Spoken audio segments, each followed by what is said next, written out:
My daughter Megan stood in the doorway of the house her father built with his own hands and told me I was the reason she would never amount to anything. Not Dominic Vance, the man who had been whispering grand plans into her ear for months.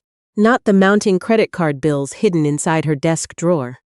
Me, her mother. The woman who had spent 32 years making sure she never went to bed hungry, never missed a school trip, never doubted for a single day that she was loved. I had emptied my retirement savings. I had co-signed a lease.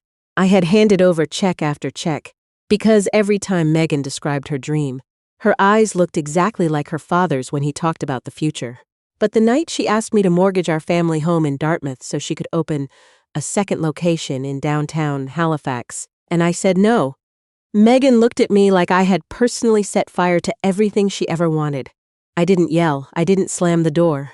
I stood very still in the kitchen, while November wind rattled the windows, and I let the silence say what my voice couldn't.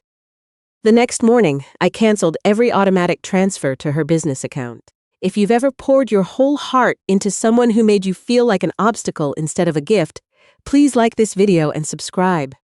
Tell me in the comments what you would have done. And let me know where you're watching from and what time it is where you are right now. I truly read every single comment. My husband Frank Huxley used to say that Nova Scotia fog could teach a person patience if they let it. After 41 years on the eastern coast, I think he was right about most things. Frank died on a Tuesday in April, 3 years before Megan's boutique ever existed. Pancreatic cancer. The diagnosis came in January, and by spring he was gone. That's how fast it happens sometimes. 1 month you're sitting together, watching the harbor freeze over, arguing about whether to repaint the shed, and the next month you're standing alone in a cemetery on a hill overlooking the water, holding a flag they folded for you because Frank served in the reserves when he was young. Frank was a cabinet maker, not the kind who built cheap particle board units for big box stores. He made real furniture. Cherry wood, walnut, maple, dovetail joints, sanded so smooth you could run your fingers across them with your eyes closed and feel nothing but warmth. His workshop sat behind our house, a converted garage. He insulated himself over one long winter. The smell of sawdust still lived in those walls years after he stopped working. Sometimes I opened the door just to breathe it in. He never made much money. We never traveled to Europe or drove anything fancy. But Frank was the kind of man who kept his word so consistently that people forgot it was even remarkable. If he told a customer the bookshelf would be ready by Saturday, it was ready Friday night. If he said he'd be home by 6, he walked through the door at 5:55. Before he died, Frank made sure I would be safe. The house was paid off. He left a life insurance policy, not enormous, but enough to keep me comfortable if I was careful. And I was careful. For years I managed the front desk at a veterinary clinic on Portland Street. I packed my own lunch. I drove the same Civic until the heat barely worked in February. I let the bathroom tiles crack because replacing them felt like a luxury I couldn't justify. Because every time I thought about spending money on myself, I thought about Megan instead. Megan was our only child, and from the time she was small, she saw beauty in things other people overlooked. When she was 8, she took apart an old wool blanket from the guest room and tried to sew a winter coat for the neighbor's dog. Frank laughed so hard he had to sit down on the porch steps. "She's creative," he said that night while we picked wool scraps off the living room carpet. "She's destructive," I answered. But secretly, I kept every strange little project she made.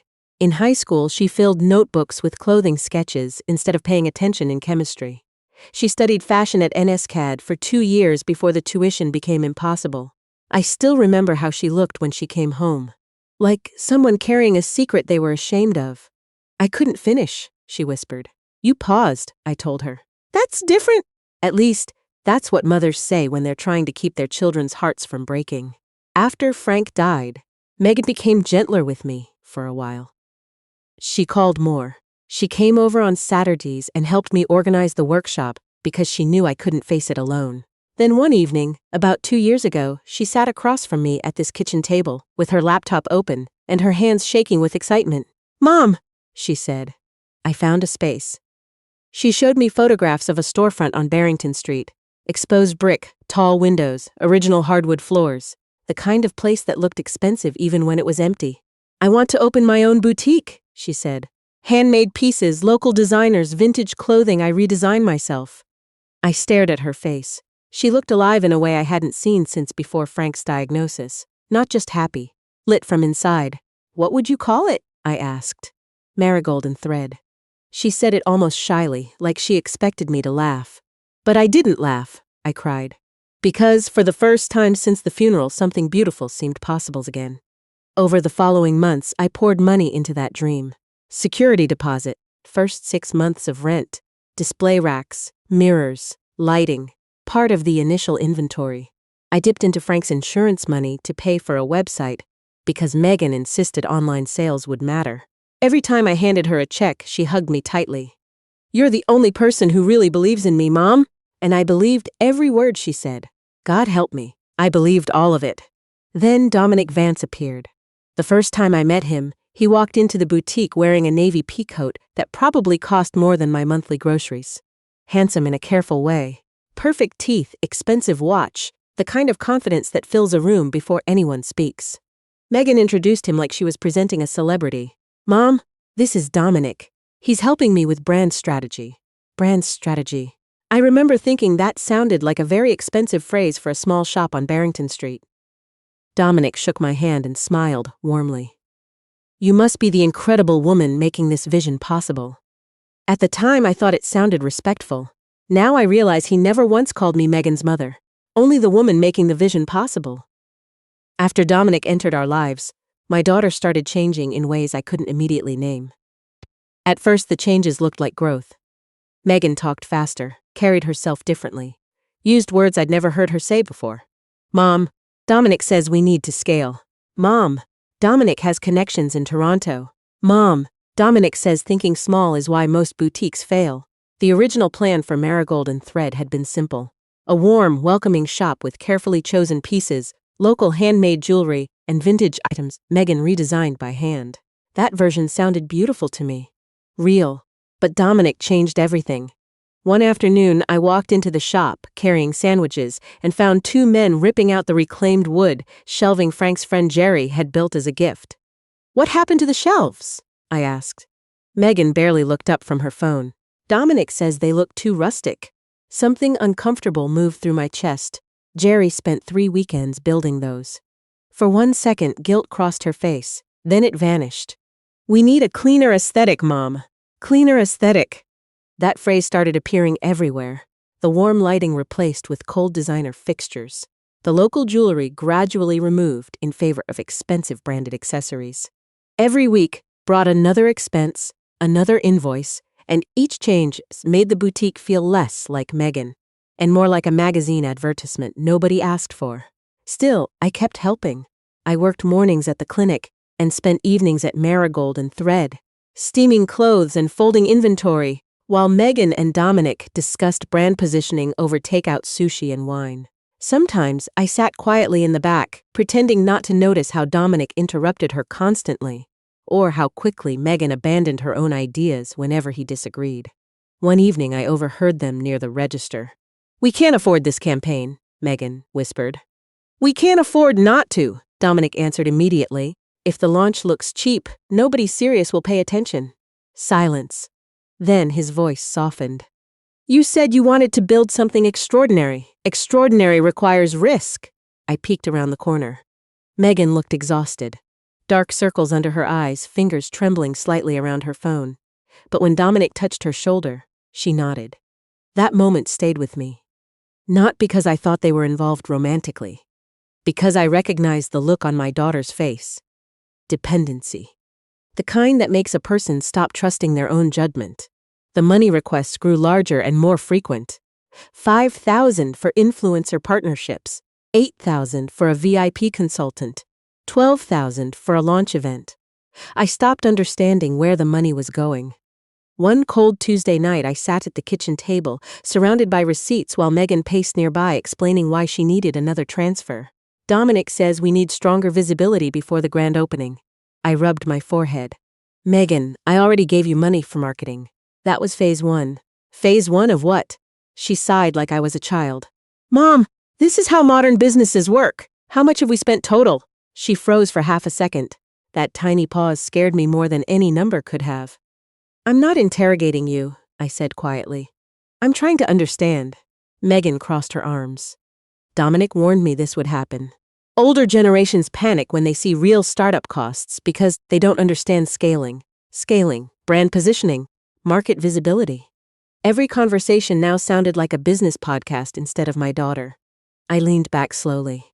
"Megan, are you happy?" The question caught her off guard. For 1 second, I saw the old Megan, the little girl sewing wool coats for the neighbor's dog. Then her expression hardened. "I'll be happy when people finally take me seriously." That answer broke my heart, because suddenly I understood something terrifying. This wasn't about fashion anymore. It was about proving she mattered. And people desperate to prove they matter are the easiest people in the world to manipulate. A few days later, I arrived at the boutique early and found Dominic alone, reviewing a tablet. My eyes landed on several invoices scattered beside him. One caught my attention immediately. Vance Creative Partners, Brand Expansions Consulting. Amount due, $9,200. I frowned. "You own the company receiving these payments?" "Of course." Megan approved every expense. "But Megan is spending money I provided." His smile tightened. With respect, once money enters a business account, emotional attachment becomes a liability. Emotional attachment. Imagine saying that to a mother who emptied her dead husband's insurance policy for her child. The weeks that followed became a slow, painful education in watching your daughter disappear into someone else's version of her life. The boutique I helped build started looking like a place I didn't belong in. Megan introduced me to a potential investor from Toronto one afternoon, as she helps out sometimes, and I stood there holding a bag of takeout nobody wanted while the words hollowed something out inside my chest. Not she financed this store. Not without her. None of this exists. Just she helps out sometimes. The grand opening arrived on a bitter November evening. Halifax harbor wind cut through my coat as I walked toward the boutique. Everything looked gorgeous. Champagne, flowers, influencers posing for photographs, soft music floating through hidden speakers. Megan wore a dress that probably cost more than my monthly pension. She looked beautiful and exhausted at the same time. The moment she spotted me, I saw tension cross her face, not happiness, not relief. "You came," she said. "You invited me." Her eyes moved over the blue dress I wore, the one Frank bought me for our 30th anniversary at a little restaurant in Lunenburg. "You could have worn something more current," she murmured. The words weren't loud enough for anyone else to hear. But daughters know exactly where to place the knife. Then Dominic appeared carrying champagne. "There's our favorite investor," he said smoothly. "Not mother, investor." An hour into the event, Dominic slid a leather folder across the counter toward me. "Just sictures," he said calmly. "Then Megan can finally move forward with the Halifax waterfront expansion." "No." The word came out before I even processed it. Megan blinked. "What?" "I'm not risking the house your father left me." Her face flushed instantly. People near stopped talking. "You said you believed in me," she said, her voice rising. "I do believe in you, but I won't gamble the only home your father ever built." And then she said it, the sentence that would replay in my head for months. "You ruined my future, Mom." The boutique went silent.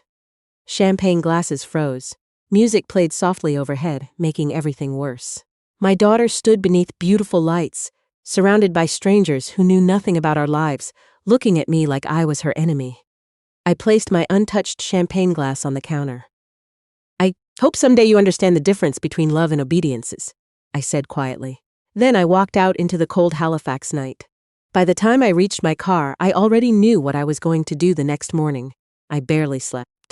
By 4 a.m., I sat at the kitchen table in Frank's old flannel robe, staring at the blue glow of my laptop screen. Automatic transfers, monthly payments, marketing installments, inventory assistance. For nearly a year, money had flowed out of my account like a slow leak I refused to acknowledge. I canceled every payment, one by one.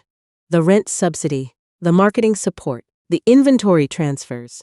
Each cancellation felt less like revenge and more like removing life support from something that was already dying. Then I wrote Megan an email.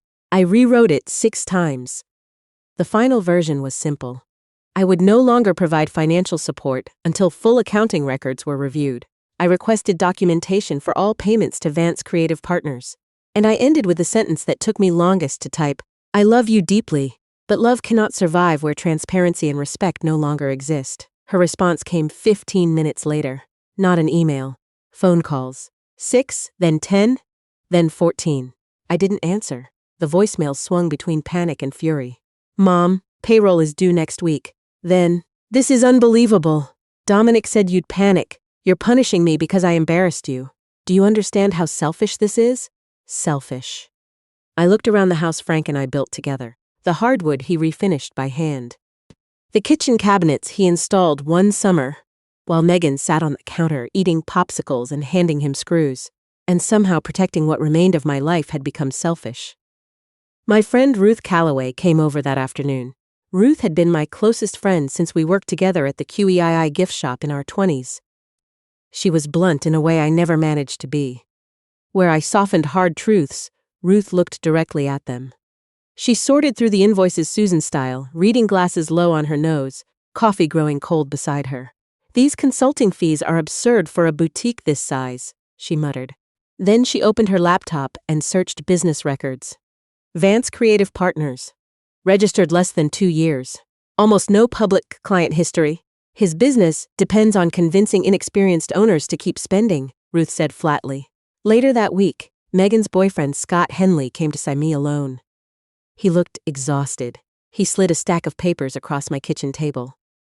I started looking through the accounts, he said quietly. She owes more than I thought possible. But the worst part was an email chain he found in Dominic's archived files. One sentence made my stomach turn. Megan responds predictably when expansion is framed as validation. Self-worth is the lever. Self-worth is the lever. I covered my mouth with both hands. Another email discussed restructuring opportunities if the boutique became financially unstable. If debt pressure increases, ownership leverage becomes significantly easier. He planned this from the beginning, I whispered. Scott nodded. I don't think he ever intended to help her succeed. He intended to own whatever was left after she collapsed. That evening, a young woman named Ainsley Park knocked on my door. She said she used to work at Marigold and Thread. At first, Megan was amazing to work for, Ainsley said quietly, gripping her tea mug. She cared about the clothes, about customers, about the local artists. Then what happened? Dominic started controlling everything. We posted sold-out announcements for items that weren't actually selling. We created fake waiting lists. Employees got paid late. Ainsley paused. I don't think Megan wanted to become this person. That sentence hurt more than anger ever could. 2 days later, Megan called. Her voice sounded hollow. Not angry anymore, terrified. Mom, I think Dominic lied to me. Where are you? At the shop. He changed the passwords. I can't access half the business systems. My hands went cold. Megan, listen to me. Do not delete anything. Do not sign anything. He said it was temporary restructuring. But vendors are calling, and I can't even see the account details. Then came the quieter truth beneath the panic. I already lost everything because of this business. I can't let it all be for nothing. I closed my eyes because I finally heard what lived underneath all the arrogance and blame. Shame. She wasn't fighting for the boutique anymore. She was fighting against the humiliation of admitting she'd been wrong. The meeting happened on a Thursday morning in the office of a lawyer named Karen Ogilvy, overlooking the Halifax waterfront. Rain slid down the windows while Karen organized folders at the end of a long table. Megan arrived with Scott. She looked like someone who hadn't slept in a week, thin, pale, wearing an oversized sweater. For the first time in months, she looked young again. Not in age, in vulnerability. Hi, Mom, she said quietly. Hi, sweetheart. That single word almost made her cry. I saw it happen before she looked away. Then Dominic walked in. Same polished confidence. Same charcoal coat. But I noticed tension beneath the surface. Karen laid everything out methodically. The inflated consulting invoices. The compensation structure that rewarded spending regardless of profitability. The emails discussing ownership leverage. And finally, a document bearing what appeared to be my signature on a supplemental liability form I had never seen in my life. Megan stared at the forged signature in horror. Then she looked at Dominic. You approved every contract, he said coolly. Not warmly anymore. No comfort. Only distance. And I watched the exact moment my daughter's heart broke. Not when the business collapsed. Not when vendors demanded payment. Right there. Because she finally understood the man she defended against her own mother saw her weakness as strategy. Not humanity. Karen recommended immediate financial separation. Dominic stood abruptly. This is absurd. Karen looked at him steadily. What's absurd is convincing vulnerable people that exploitation is mentorship. Dominic turned to me with something ugly finally showing through the mask. You know what your problem is? You filled her with insecurity her whole life. I simply gave her ambition. I stared back. No. You gave her performance. There's a difference. His jaw tightened. She would have been nothing without me. Megan stood so fast her chair scraped the floor. Stop! Just stop talking! Then slowly, painfully, she turned toward me, and with tears falling, she whispered the words I had waited months to hear. I'm sorry, Mom. Not polished. Not dramatic. Broken. Real. After the meeting, Megan disappeared for 2 days. I worried constantly. Then on a Friday evening, she pulled into the driveway. Alone. No makeup. Hair loose. She looked like someone whose entire foundation had cracked open. Can I come in? The house smelled like cinnamon because I'd baked muffins to keep myself distracted. Megan paused in the kitchen doorway and looked around slowly. The old cabinets, the worn table, Frank's coffee mug still in the cupboard beside mine. I forgot how quiet it is here, she whispered. We sat across from each other, and for a long time only silence existed between us. Then Megan said, I was so awful to you. The words carried no defensiveness, only grief. I wrapped my hands around my mug. You were hurting. That's not an excuse. No, I agreed softly. It isn't. She told me she wanted her father to be proud of her. That losing him left a hole she tried to fill with applause and admiration, and the approval of a man who saw her pain and built a trap around it. Then I showed her the letter. Frank had written it during his last weeks, when he still had enough strength to hold a pen. He kept it inside the cedar box he built one winter, the one with brass hinges and sanded corners. Important things deserve proper places, he always said. I had found an envelope with Megan's name written in his careful handwriting. For Megan, when she needs this. She took it with shaking hands. The letter said, I have always believed in you. Not because of what you might achieve. Because of who you already are. Dreams become dangerous when they need applause to survive. Don't let anyone convince you that your worth depends on looking successful. And near the end, your mother loves so deeply she sometimes forgets she deserves protecting too. Please don't build a future that costs her peace, her dignity, or her safety. A dream should never require the destruction of the people who love you most. Megan broke completely, not quiet tears. The kind of crying that bends your body forward because the weight becomes too heavy to carry upright. She cried for Frank, for herself, for the daughter she used to be. I held her the way I used to when she was small, and suddenly nothing else mattered. Not the boutique, not the money, not Dominic Vance. Just my child, finally letting herself feel the truth. Marigold and Thread closed quietly before Christmas. The legal investigation into Dominic continued. Karen believed he would settle before anything became public. Other small businesses surfaced with similar complaints. Megan didn't care about that anymore. The dream was gone. Social media moved on within days. The strangers who once praised her ambition vanished the moment the glamorous image cracked. By February, she started working part-time at a small vintage shop on Agricola Street, run by an older woman named Bess. No luxury branding, no influencer campaigns, just honest work with beautiful clothes and real customers. One afternoon, Megan came home smiling softly. A woman cried in the fitting room today, she told me. She said she finally felt like herself again in a dress we picked together. Megan paused, and I remembered why I loved fashion in the first place. Not performance. Connection. One Saturday morning in March, Megan stood beside me in the kitchen wearing one of Frank's old flannel shirts while pancake batter left flour across the counter. You still make them exactly the same, she said. Your father would haunt me if I changed the recipe. She smiled. Not a big smile. A real one. That spring, we drove together to the cemetery on the hill overlooking Halifax Harbor. Megan planted yellow daffodils beside Frank's headstone, his favorite. I understand your letter now, she whispered. And I finally understand Mom, too. I slipped my hand into hers. Standing there in the April wind, looking out over the water Frank loved, I realized something important. Family wounds don't disappear because someone apologizes. Some scars stay forever, but love, real love, makes room for grief and accountability and forgiveness all at once. Not perfectly, patiently. Sometimes the people we love most become so desperate to prove themselves that they lose sight of what truly matters. Success and recognition can feel powerful for a while, but none of it replaces peace, honesty, or genuine human connection. I learned that loving someone doesn't mean endlessly rescuing them from their own choices. Real love sometimes means saying no while your heart is breaking, because protecting someone from consequences forever can slowly destroy both of you. And Megan learned that self-worth, built on appearances, will always collapse eventually. But true healing began the moment she stopped performing success and started facing the truth honestly. A dream should never cost your dignity, your family, or your peace. If this story touched your heart, please like this video and subscribe to the channel. I'd truly love to hear your thoughts in the comments. Have you ever had to set painful boundaries with someone you loved? And where are you watching from today? Let me know your city and what time it is there right now. I read more comments than you might think.